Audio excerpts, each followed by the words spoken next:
4th of July also means it's exactly 4 months until Election Day. Illinois' Lieutenant Governor Sheila Simon, who's running for state comptroller, stopped by WQAD to talk with News 8's Angie Sharp about the races, the issues, and even her musical talents.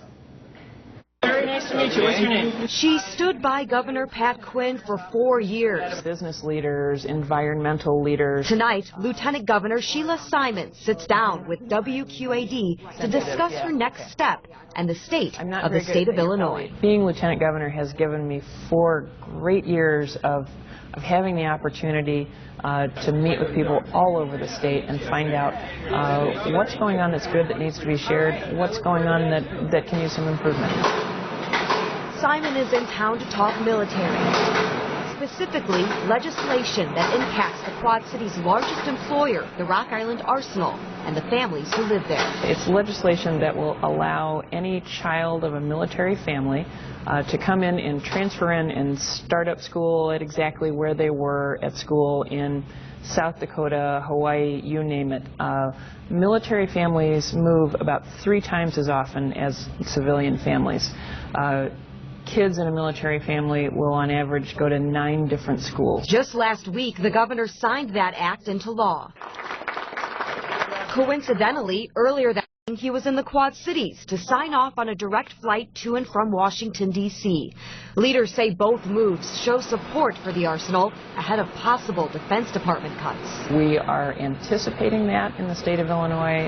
We think that the time to address that problem is before they start making those cuts. Also always at risk of spending time on the chopping block, education. Simon is trying to change the funding formula and had some success with a bill passing the state Senate this year, but it did not make it past the House before the session was over. It is often labeled as something that's good for rural Illinois, but it's any school district, whether it's rural or urban, that doesn't have a great tax base, a real estate tax base.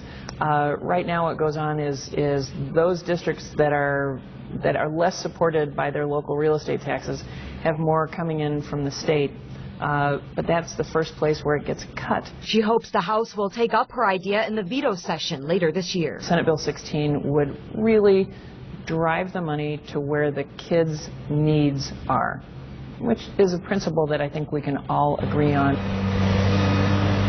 Legislators did agree on a few things this year. For example, they approved $1.1 billion for capital improvement projects across the state. Why are those something that always seem to be so important, something that every legislator agrees upon? Highways and bridges that are smooth running and reliable are an important part of that commerce. And not to mention, it's good to have those folks who are working, building those roads, repairing those roads on the job. Also this year, the same-sex marriage law went into effect. Will you promise to love him, comfort him, honor and support him? Impacting hundreds of couples like Galesburg's Bill Redfern and Gary Patterson, who have been together for 26 years. I'm very happy about that. I think everyone has friends who have been couples for a long time, like to have supported in the same way that my husband and I have been. We've been married for almost 27 years now, and that public acknowledgement is important. And the public will be very important to this upcoming election.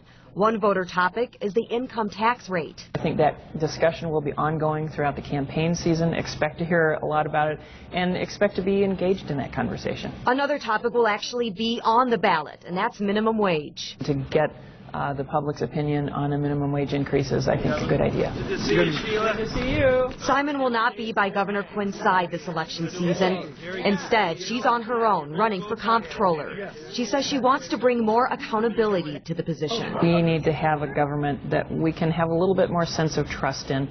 Illinois does not have the best reputation. We're often the butt of jokes on late-night TV.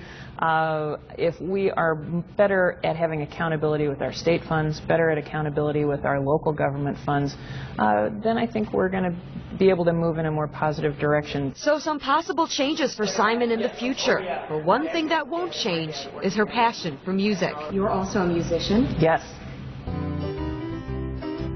She's part of the bluegrass band Loose Gravel, which she says helped her win a coveted title. One of our daughters, she was having a debate with her best friend about who has the most embarrassing mom. She won the contest by saying, "My mom plays in an old lady band."